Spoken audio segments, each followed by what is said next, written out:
Dear students, आज जो है हम लोग पढ़ेंगे नया चैप्टर सरफेस केमिस्ट्री, पृष्ठ रसायन। इस चैप्टर को 3 पार्ट में डिवाइड किया गया है। पहला पार्ट जो है वो एडजॉर्प्शन या अधिशोषण है। दूसरा पार्ट जो है कैटेलिसिस या उत्प्रेरण है। तीसरा है कोलाइडल स्टेट, कोलाइडी अवस्था। तो इनको हम लोग 1 बाय 1 3 पार्ट में पढ़ेंगे। तो पहला पार्ट जो है वो है एडजॉर्प्शन। तो सबसे पहले हम एडजॉर्प्शन के बारे में जानेंगे। एडजॉर्प्शन जो है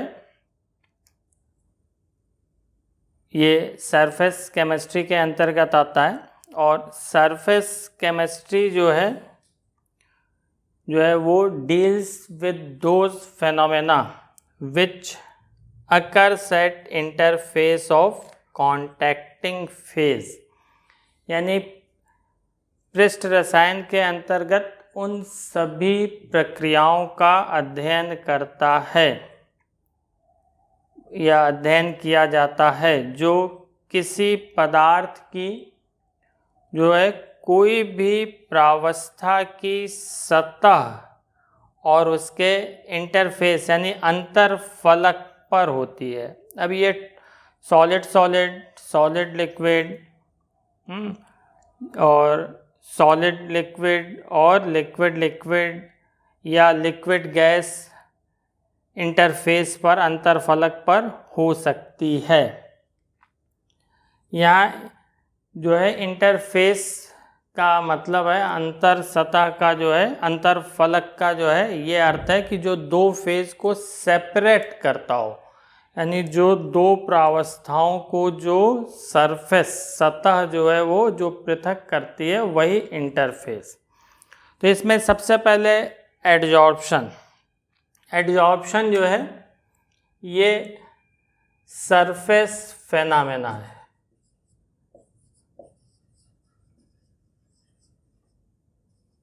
यानी ये पृष्ठ पर घटित होने वाली परिघटना है। ये पृष्ठ की परिघटना है। अगर इसमें कोई जो है आणविक पदार्थ किसी ठोस या द्रव की सतह पर जो है उसकी कंसंट्रेशन, किसी भी मॉलिक्यूलर स्पीसीज की उसकी सरफेस पे कंसंट्रेशन बल्क यानी स्थूल, ये अंदर का हिस्सा जो है आपका बल्क या स्थूल, और ये जो है कहलाएगा सरफेस या पृष्ठ।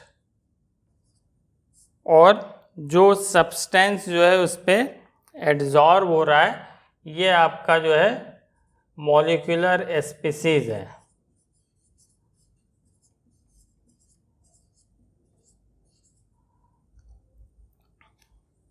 यानी किसी भी मॉलिक्यूलर स्पीसीज के जो है वो सॉलिड या लिक्विड, ये लिक्विड भी हो सकता है, लिक्विड की सरफेस पे जो है अगर किसी मॉलिक्यूलर स्पीसीज की कंसंट्रेशन बल्क के कंपैरिजन में यानी स्थूल की तुलना में अगर वो अधिक होती है तो यही फेनोमेना, यही परिघटना एडजॉर्प्शन कहलाती है।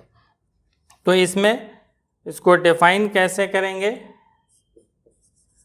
The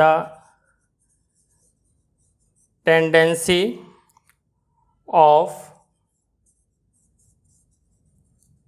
accumulation of molecular species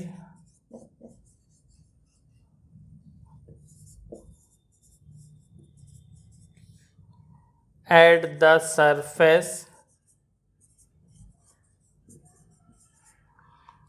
surface more than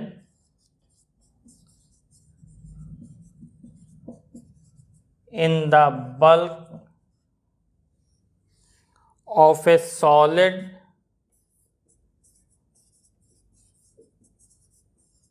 और लिक्विड is termed as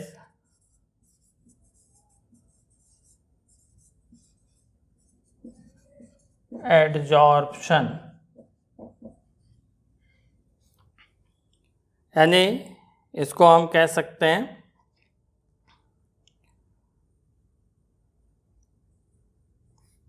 कि वह प्रक्रम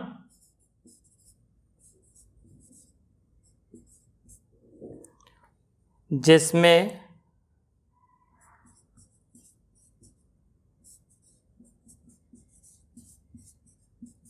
किसी पदार्थ का मतलब यहाँ मॉलिक्यूलर स्पीसीज है, किसी पदार्थ का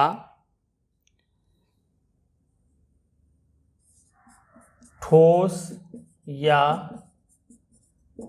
द्रव की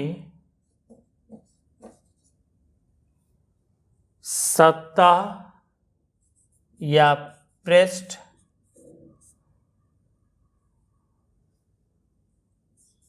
पर सांद्रता का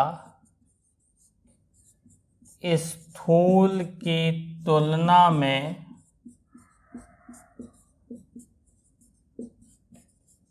अधिक होना अधिशोषण कहलाता है।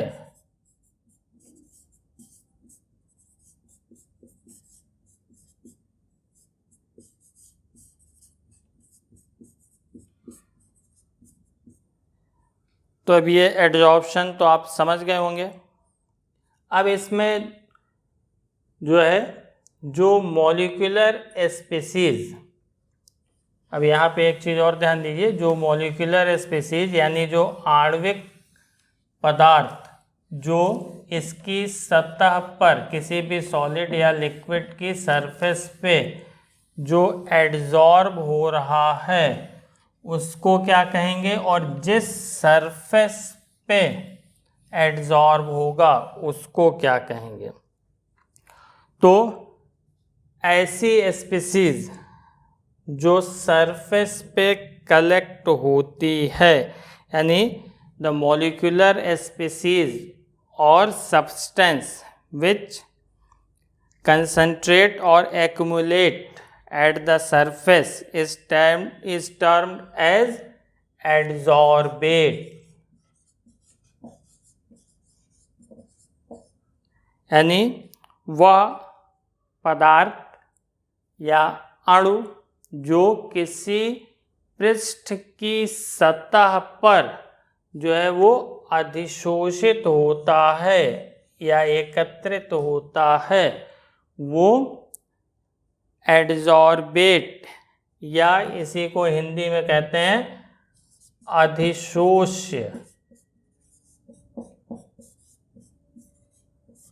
अधिशोष्य कहलाता है। और ऐसा सब्सटेंस मतलब जिस सॉलिड या लिक्विड की सरफेस पे होता है, ये जो सरफेस है जिसको हम बोल्ड से थोड़ा बोल्ड कर रहे हैं, जो सरफेस जिस पे ये एडजॉर्ब होते हैं, तो उस सरफेस को जो है एडजॉर्बेंट या अधिशोषक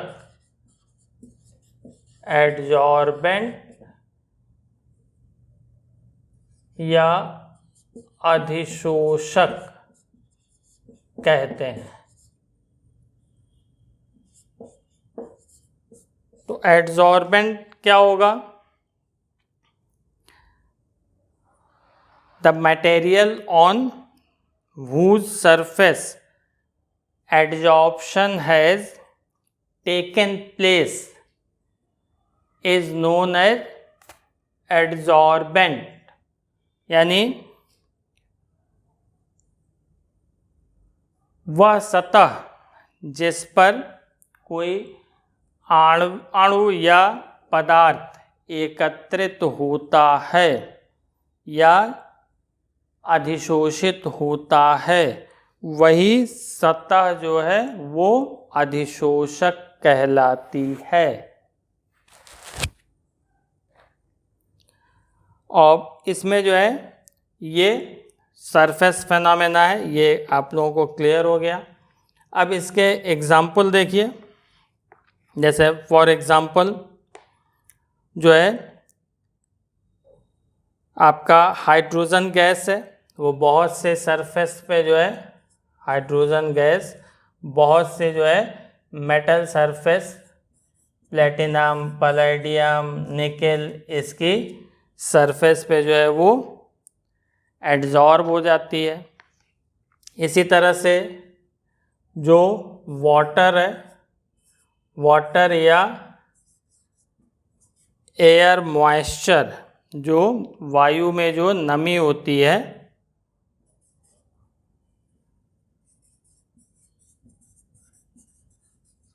वो सिलिका जेल पे जो है वो एड्जॉर्ब होती है और जो एयर होती है वो ड्राई हो जाती है। तो ये सिलिका जेल क्या करता है, अपनी सरफेस पे जो है वाटर के मॉलिक्यूल को जो मॉइस्ट एयर में प्रेजेंट है उनको एड्जॉर्ब कर लेता है। इसी तरह से बहुत से कैटालिटिक रिएक्शन में जो है जिसमें मेटल यूज़ होता है, जैसे hydrogen platinum, hydrogen palladium, hydrogen nickel, ये सब जो है वो हाइड्रोजन गैस को एड्जॉर्ब करती हैं। इसी तरह से चारकोल और एल्यूमिना जेल, इसके अलावा क्ले या मिट्टी, ये सब भी जो है अच्छे एड्जॉर्बेंट होते हैं, ये अच्छे अधिशोषक होते हैं। तो ये बहुत सारे जो है एग्ज़ाम्पल हैं। इसी तरह से जो कॉमन एग्ज़ाम्पल जो आप लोग देखते हैं, जो शुगर घरों में यूज़ करते हैं, वो वाइट होती है। तो वो एनिमल चारकोल पर, जब जंतु चारकोल पर जो है उसको शुगर के सॉल्यूशन को जो है हम उस पर उसके ऊपर से गुजारते हैं, ले जाते हैं, तो वो कलरलेस हो जाती है। इसीलिए जो है हम लोगों को वाइट जो है शुगर मिलती है, बाद में उसको क्रिस्टलाइज कर लिया जाता है। अब इसका जस्ट रिवर्स देखिए, जस्ट रिवर्स यानी डिजॉर्प्शन, और इसको हिंदी में लिखा जाता है विशोषण।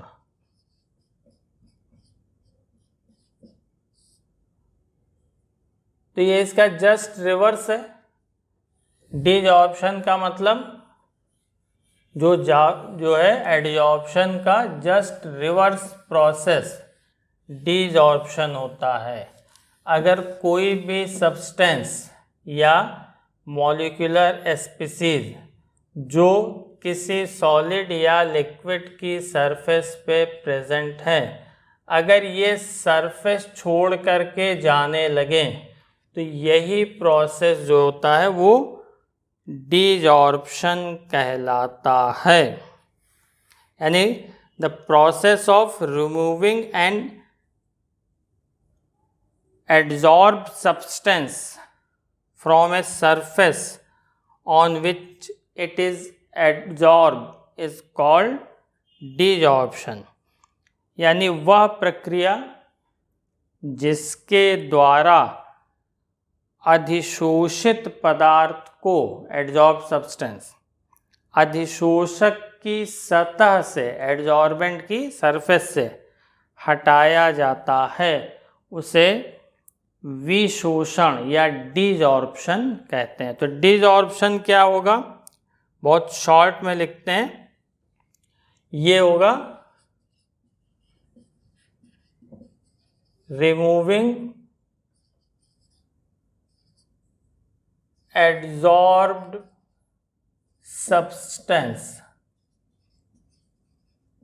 यानी डिजॉर्प्शन का जो एक तरह से शाब्दिक अर्थ हुआ कि अधिशोषित पदार्थ को हटाना। तो यहाँ से डेफिनेशन आप खुद से बना सकते हैं। The process of removing adsorb जो है substance from surface on which it is adsorb या from adsorbent is known as desorption. यानी वह प्रक्रिया जिसके द्वारा अधिशोषित पदार्थ को अधिशोषक की सतह से हटाया जाता है, वह प्रक्रिया विशोषण कहलाती है। तो अब इसको आप आसानी से डिफाइन कर लेंगे। अब देखिए यहाँ पे एक टर्म और यूज होता है, एब्जॉर्प्शन। एक टर्म और है एब्जॉर्प्शन, अवशोषण।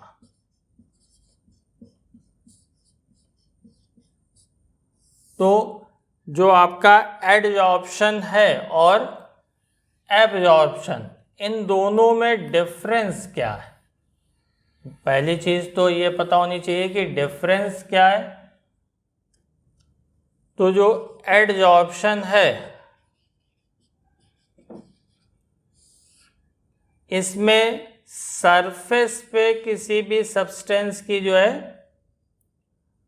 कंसंट्रेशन ज़्यादा होगी, और एब्जॉर्प्शन में जो है किसी भी सॉलिड या लिक्विड के जो है बल्क में, उसके स्थूल में जो है किसी भी मॉलिक्यूलर स्पीसीज की कंसंट्रेशन जो है वो अधिक होगी।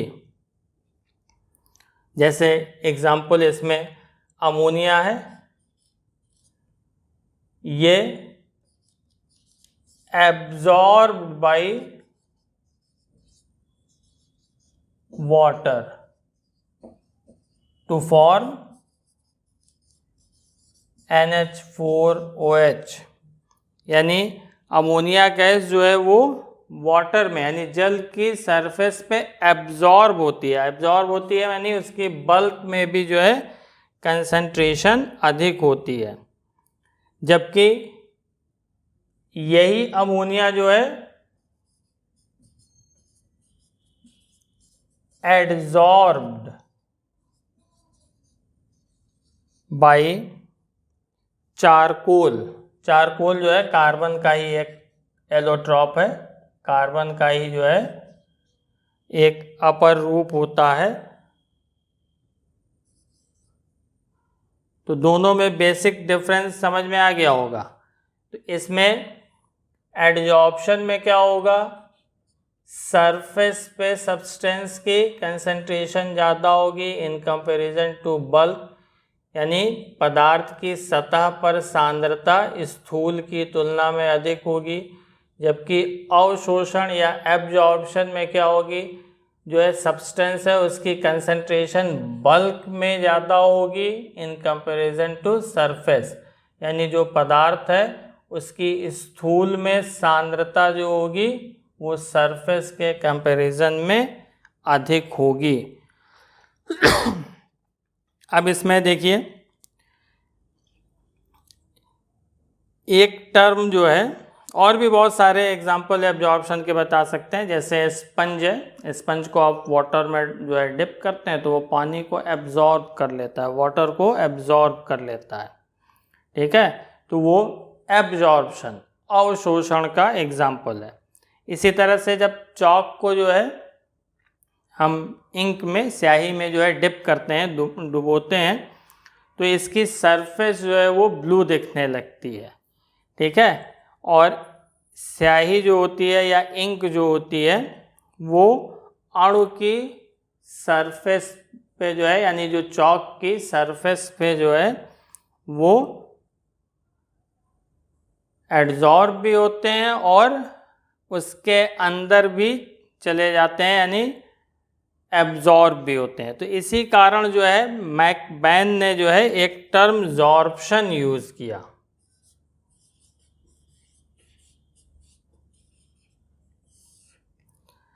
जो है मैकबेन थे,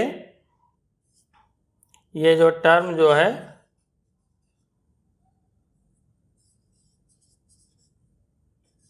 used by मैकबेन। तो ये इन्होंने एक जनरल टर्म, एक सामान्य टर्म जो है जॉर्प्शन, या इसको जो है हिंदी में हम सिंपली लिखेंगे शोषण, ये टर्म जो है यूज़ किया। तो जॉर्प्शन का यहाँ पे अर्थ क्या होगा, यानी ऐसा फेनोमेना जिसमें एडजॉर्प्शन और absorption both take place simultaneously is known as sorption. यानी the phenomena in which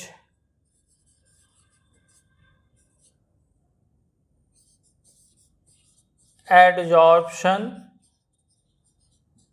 and absorption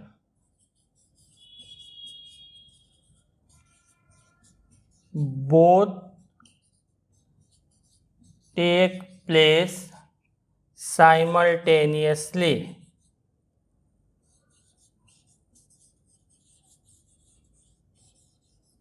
is known as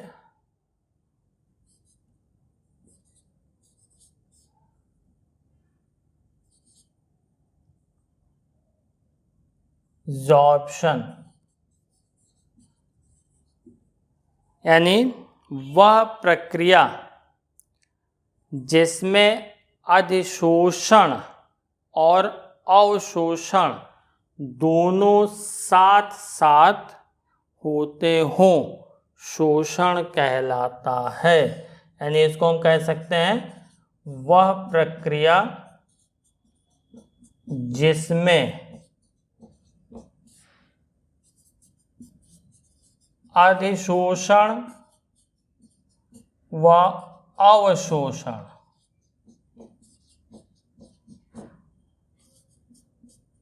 दोनों साथ साथ होते हों शोषण कहलाता है। तो ये चीज़ जो है आपके समझ में आ गई होगी कि जॉर्प्शन क्या है। इसका सबसे बेस्ट एग्जाम्पल है जब हम चॉक को इंक में डिप करते हैं तो उसकी सरफेस भी ब्लू दिखती है और उसके अंदर भी इंक एब्जॉर्ब हो जाती है। तो ये इसका सबसे जो है कॉमन एग्जाम्पल है। इसी तरह से जो जियोलाइट होता है वो जो है गैस को सरफेस पे भी और अंदर भी जो है वो एक साथ एक्मुलेट करता है, यानी ग्रहण करता है। यानी जियोलाइट जो है वो गैसों को जब उसमें जियोलाइट में एब्जॉर्प्शन और एडजॉर्प्शन दोनों प्रोसेस जो होते हैं वो साइमल्टेनियसली होते हैं। अब इस एडजॉर्प्शन का रीज़न क्या है या इसकी मैकेनिज़्म क्या है कि ये एडजॉर्प्शन होता क्यों है। मतलब सॉलिड और लिक्विड की सरफेस पे जो है सॉलिड का या लिक्विड का या गैस का एडजॉर्प्शन क्यों होता है। एक और कॉमन एग्जाम्पल है जिसको आप बहुत इजीली याद रख सकते हैं। जैसे आप एडजॉर्प्शन और एब्जॉर्प्शन के संबंध में, जैसे आपने देखा होगा रसगुल्ले आप खाते हैं, छेने के रसगुल्ले, तो उसमें जो शुगर होती है, चीनी, उसका सॉल्यूशन या जिसको चाशनी कहते हैं, अंदर भी उसमें प्रेजेंट रहती है। तो वो क्या है, एब्जॉर्प्शन। उसमें शुगर के मॉलिक्यूल अंदर तक यानी बल्क में, स्थूल में जो है वो प्रेजेंट होते हैं। तो वो प्रोसेस जो है आपका एब्जॉर्प्शन हुआ। और अगर इमेजिन करिए कि एक गंजा आदमी जो है वो जा रहा है और आंधी आ जाती है, तो अगर वो गंजा है तो उसके सिर पे क्या होगा, पूरी डस्ट भर जाएगी, धूल भर जाएगी। तो डस्ट के पार्टिकल उसके सिर पे, हेड पे क्या हुए, एडजॉर्ब हुए, उसके अंदर नहीं घुस पाएंगे, सिर के अंदर तो वो छेद करके जा नहीं पाएंगे। तो सबसे कॉमन एग्जाम्पल कि एडजॉर्प्शन क्या है, सरफेस पे होगा, और एब्जॉर्प्शन सरफेस के साथ साथ बल्क में भी। एडजॉर्प्शन में बल्क में कंसंट्रेशन जो होती है वो सब्सटेंस की ज़्यादा होती है। अब इसमें तो ये जो है आप आसानी से जो है ध्यान रख सकते हैं कि एडजॉर्प्शन और एब्जॉर्प्शन में मेन डिफरेंस क्या है। और एडजॉर्प्शन में जो है इक्विलिब्रियम जो है वो बहुत तेज़ी से जो है अटेंड होती है। साम्य अवस्था जो होती है इसमें तात्क्षणिक होती है, थोड़े ही समय में आ जाती है, जबकि एब्जॉर्प्शन में जो है वो धीरे धीरे होती है। और एडजॉर्प्शन सरफेस फेनामेना है और एब्जॉर्प्शन बल्क फेनामेना है। और इनिशियली देखा जाए तो जो है प्रारंभ में एडजॉर्प्शन की रेट जो होती है वो फास्ट होती है, लेकिन धीरे धीरे जो है वो जब इक्विलिब्रियम अटेंड हो जाती है तो वो घटने लगती है। उसका रीज़न है जो आपका सरफेस है, तो जब इस पे मॉलिक्यूल एड्जॉर्ब होते जाएंगे, इनिशियली तो ये पूरा सरफेस कंप्लीट सरफेस अवेलेबल था, यानी प्रारंभ में पूरी सतह जो है उपलब्ध थी अवशोषण के लिए। लेकिन जैसे जैसे इसकी सरफेस पे मॉलिक्यूल जो है वो एड्जॉर्बेट के आते जाएंगे, अधिशोष्य के अणु आते जाएंगे, तो सरफेस जो है सरफेस एरिया घटता जाएगा, तो रेट ऑफ एडजॉर्प्शन घटता जाएगा, यानी रेट ऑफ एडजॉर्प्शन डिक्रीज करेगा। और एब्जॉर्प्शन जो है पूरा होल प्रोसेस में जो है एक जैसा रहता है, यानी यूनिफॉर्म रहता है, एक समान रहता है, या एक ही रेट से होता है, एक ही दर से होता है। अब इसमें देखिए इसकी मैकेनिज्म या इसका रीज़न क्या है।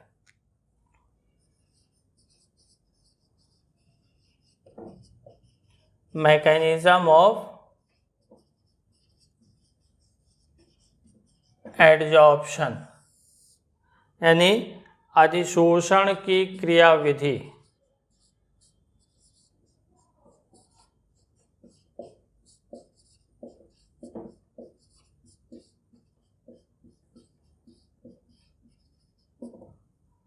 तो किसी भी लिक्विड या सॉलिड पे जो है किसी भी लिक्विड या सॉलिड के में जो एड्जॉर्बेंट के मॉलिक्यूल होंगे उनकी सरफेस पे और उसके अंदर की जो उनकी स्टेट होती है वो डिफरेंट होती है, यानी जो एड्जॉर्बेंट होता है वो डिफरेंट स्टेट में होता है एट सरफेस या inside the bulk and surface both. इसमें जो है जैसे एक सिंपल एग्जांपल लीजिए, जैसे मान लीजिए इस सरफेस पे ये एक मॉलिक्यूल है और ये एक मॉलिक्यूल बल्क में है, तो ये बल्क में जो मॉलिक्यूल प्रेजेंट है इसका जो है इसके जो नियरेस्ट जो मॉलिक्यूल होंगे उससे अट्रैक्टिव फोर्स या रिपल्सिव फोर्स, जो भी मेनली अट्रैक्टिव ही कंसीडर किया जाता है, वो सभी तरफ से चारों तरफ से एक समान होगा। लेकिन जो सरफेस पे मॉलिक्यूल है उस पे केवल एक इनवर्ड अंदर की तरफ जो है वो एक अट्रैक्टिव फोर्स जो है वर्क करेगा, यानी उस पे जो है केवल अंदर की तरफ जो है मॉलिक्यूल है, सरफेस पे तो मॉलिक्यूल होंगे नहीं, तो जिसके कारण जो है ये मॉलिक्यूल इस सरफेस पे जो है एड्जॉर्बेट के मॉलिक्यूल को ये अट्रैक्ट करता है। यानी कहने का मतलब जो किसी भी सरफेस के अंदर, सतह के अंदर के मॉलिक्यूल हैं उस पर जो फोर्स वर्क कर रहे हैं, जो उस पर बल लग रहे हैं, वो चारों तरफ से बैलेंस्ड होते हैं, वो जो है समान रूप से संतुलित होते हैं। लेकिन जो सरफेस के पार्टिकल हैं एडजॉर्बेंट के, सतह के जो कण होते हैं, इस पे जो है सभी तरफ से इक्वल फोर्स नहीं लगता। ठीक, यानी ये जैसे ये अंदर के मॉलिक्यूल घिरे हैं, इस तरह से ये सरफेस का मॉलिक्यूल घिरा नहीं होता। तो इसमें जो है इम्बैलेंस्ड अट्रैक्टिव फोर्स होता है, यानी असंतुलित आकर्षण बल होता है। तो यही असंतुलित आकर्षण बल जो है उसकी सरफेस पे एडजॉर्प्शन के लिए रिस्पॉन्सिबल होता है। यानी जो एडजॉर्बेंट की सरफेस पे जो इम्बैलेंस्ड फोर्स होते हैं, अट्रैक्टिव फोर्स, वो रिस्पॉन्सिबल होता है। इसको हम रेजिडुअल फोर्स भी कह सकते हैं। ठीक है, या रेजिडुअल वैलेंसी भी कहा जा सकता है। तो ये जो फोर्स यहाँ पे बचा रह गया, यही हमारा क्या कहलाता है? Unbalanced attractive force.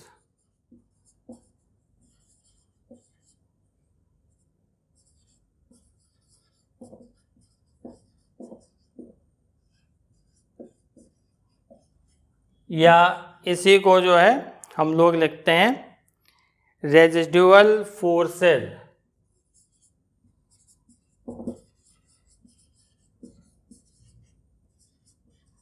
यानी हिंदी में इसको कहेंगे असंतुलित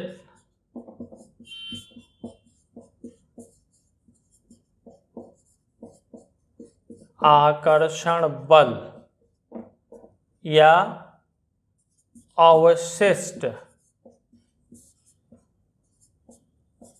बल। रेजिडुअल फोर्स को जो है अवशिष्ट बल हिंदी में लिखते हैं। तो जो इसमें जो मॉलिक्यूल है उसके कारण, तो अगर ये लिक्विड की बात हुई, इसी तरह से अगर हम सॉलिड ले लें, जैसे मान लीजिए कोई मेटल है, तो मेटल के बीच जो है अट्रैक्टिव फोर्स, वो बॉन्ड के कारण भी हो सकता है या किसी और कारण से भी हो सकता है। इसके जो एटम होंगे वो अरेंज्ड होंगे इस तरह से। तो जो इसमें जो आपका बल्क का मेटल है उस पे जो भी अट्रैक्टिव फोर्स है वो फ्रॉम ऑल डायरेक्शन, सभी दिशाओं से जो है वो समान रूप से आकर्षण बल कार्य करता है। लेकिन जो सरफेस पे मॉलिक्यूल आएगा वो क्या है, केवल अंदर के मॉलिक्यूल से अट्रैक्ट हो रहा है, केवल इनवर्ड अट्रैक्टिव फोर्स वो फील करता है। यानी इस पे जो आकर्षण बल लग रहा है वो सभी दिशाओं से जो है वो संतुलित नहीं है, बल्कि उसमें असंतुलित आकर्षण बल कार्य कर रहा है।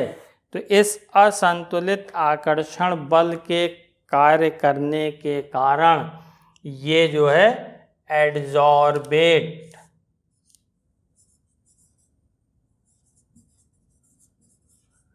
या अधिशोष इसके मॉलिक्यूल को अपनी ओर अट्रैक्ट करेगा।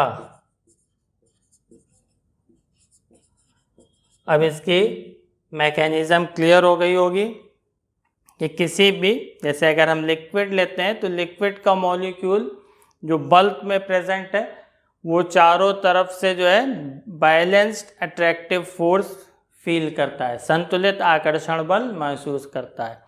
लेकिन जो सरफेस का मॉलिक्यूल है वो अनबैलेंस्ड अट्रैक्टिव फोर्स फील करेगा, जिसके कारण अनबैलेंस्ड अट्रैक्टिव फोर्स या रेजिडुअल फोर्स इसी को कहा जाता है, ये फील करेगा, जिसके कारण ये एडजॉर्बेट के मॉलिक्यूल को का एडजॉर्प्शन इस पे इजीली होगा। इसी तरह से सॉलिड की सरफेस पे जैसे हमने मेटल लिया तो जो बल्क का मेटल होगा वो चारों तरफ से बैलेंस्ड अट्रैक्टिव फोर्स इस पे वर्क करेगा, लेकिन सरफेस के जो मेटल का एटम प्रेजेंट है उस पे अनबैलेंस्ड अट्रैक्टिव फोर्स, असंतुलित आकर्षण बल होगा, जिसके कारण ये जो है एडजॉर्बेट या अधिशोष के अणु को अपनी ओर आकर्षित करेगा। और यही जो है इसका रीज़न है। इसका दूसरा एक मेन रीज़न जो है वो हीट ऑफ एडजॉर्प्शन है,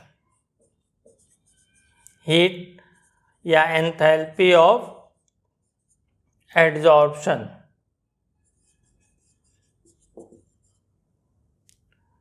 अधिशोषण की ऊष्मा,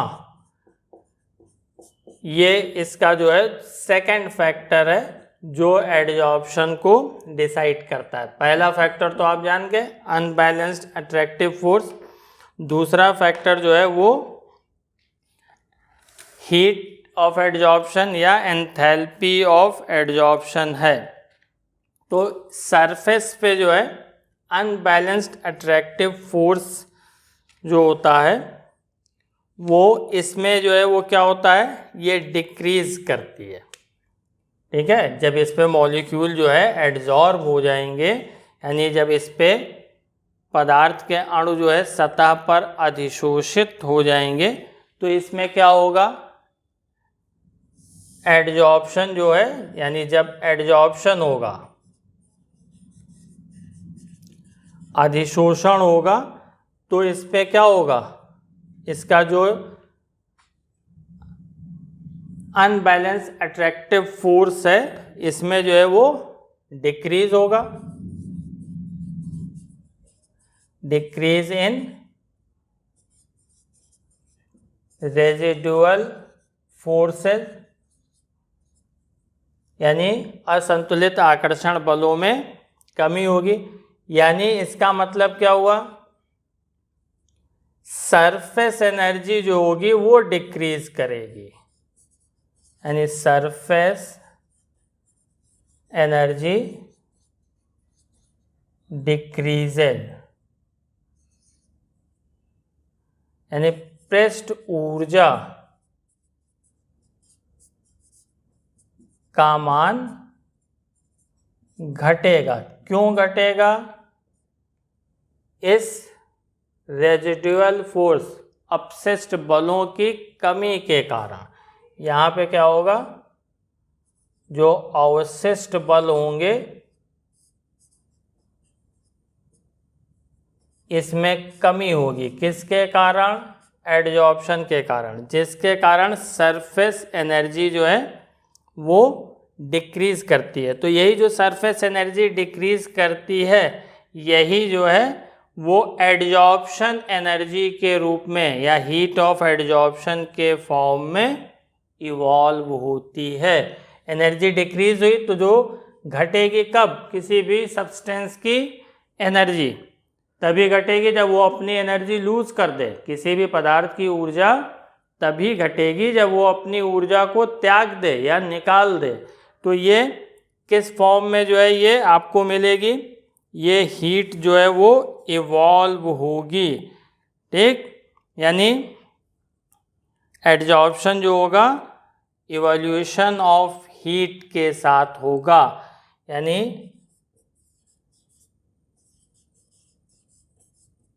एडजॉर्प्शन is accompanied by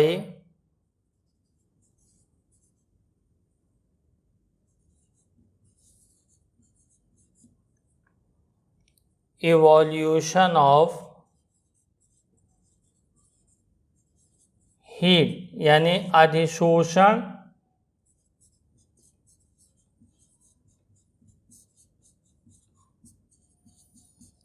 ऊर्जा के उत्सर्जन के साथ संपन्न होगा, तो ऊर्जा का उत्सर्जन होगा, यानी एक्सोथर्मिक हुआ तो ऊष्माक्षेपी हुआ, तो इसमें एडजॉर्प्शन कैसा होता है, एक्सोथर्मिक। तो यहाँ पे आपको दो फैक्टर पता लग गए, अनबैलेंस्ड या रेजिडुअल फोर्स के कारण, अनबैलेंस अट्रैक्टिव फोर्स या रेजिडुअल फोर्स के कारण जो है एडजॉर्प्शन होता है। दूसरा जो है इस एडजॉर्प्शन में जो है हीट ऑफ एडजॉर्प्शन या एंथैल्पी ऑफ एडजॉर्प्शन जो है वो निगेटिव होती है, यानी ये एक्सोथर्मिक हुआ, ये हमारा एक्सोथर्मिक प्रोसेस होगा, एक तरह से ऊष्माक्षेपी प्रक्रम होगा, यानी इसमें हीट इवॉल्व होगी। तो डेल्टा एच की वैल्यू जो होगी वो क्या होगी इसके लिए जो है डेल्टा एच की value always negative.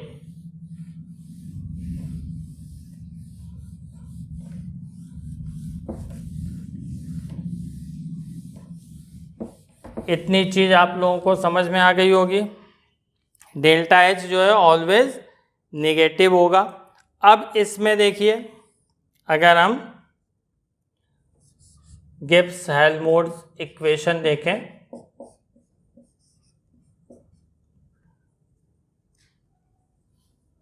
Delta G equals delta H minus T delta S.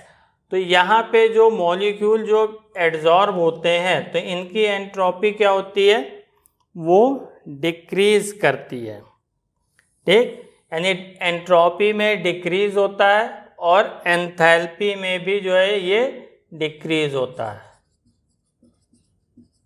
Decrease का मतलब कमी होती है, हीट इवॉल्व करता है, और ये भी डिक्रीज करती है। क्यों? क्योंकि रैंडमनेस जो है, अनियमितता जो है सब्सटेंस की, वो डिक्रीज कर जाती है। और ये आप जानते हैं कि जब डेल्टा जी निगेटिव होगा, अगर डेल्टा जी की वैल्यू निगेटिव है तो प्रोसेस कैसा होता है, स्पॉन्टेनियस, यानी स्वतः प्रक्रम जो होगा वो कैसा होगा, स्वतः होगा। कब? जब डेल्टा जी का मान ऋणात्मक होगा, ठीक। अगर डेल्टा जी ऋणात्मक है तो प्रक्रम स्वतः होगा। तो अब डेल्टा जी निगेटिव कब होगा, यहाँ देखिए डेल्टा एस जो है डिक्रीज कर रहा है, डिक्रीज करने का मतलब निगेटिव है ये, डेल्टा एच भी डिक्रीज कर रहा है यानी ये भी निगेटिव है। तो और इसके पहले माइनस साइन है, तो अगर इसकी निगेटिव वैल्यू होगी तो इस माइनस साइन के साथ ये प्लस हो जाएगा। इसका मतलब इसकी जो निगेटिव वैल्यू है वो क्या होनी चाहिए, हाई निगेटिव वैल्यू होनी चाहिए। यानी एडजॉर्प्शन स्पॉन्टेनियस होने के लिए, अधिशोषण स्वतः होने के लिए जो है आपका डेल्टा एच क्या होना चाहिए, हाईली निगेटिव। ये जो है अगर वो हाईली निगेटिव होगा तभी ये आपका एडजॉर्प्शन इजीली होगा या स्पॉन्टेनियस होगा, यानी ये सफिशिएंटली निगेटिव या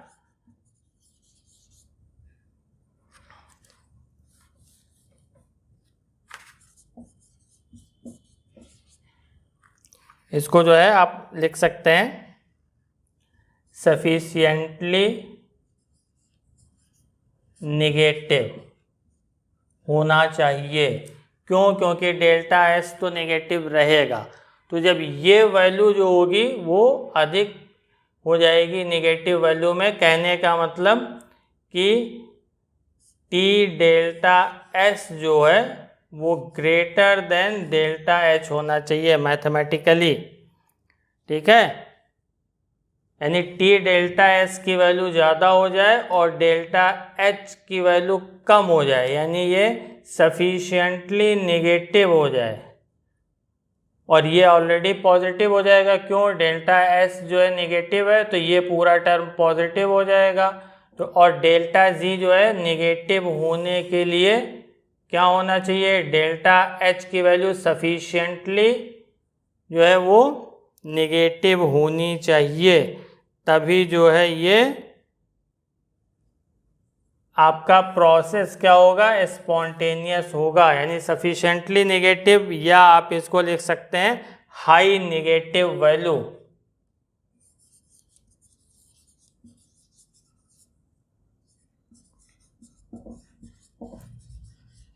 उच्च ऋणात्मक मान हो तब ये प्रोसेस स्वतः होगा। तो आज आप लोग एडजॉर्प्शन और एब्जॉर्प्शन में डिफरेंस, जॉर्प्शन क्या होता है, एडजॉर्प्शन का रीज़न क्या है, इतनी चीज़ समझ गए। उम्मीद है समझ में आया होगा। Thanks for watching this video.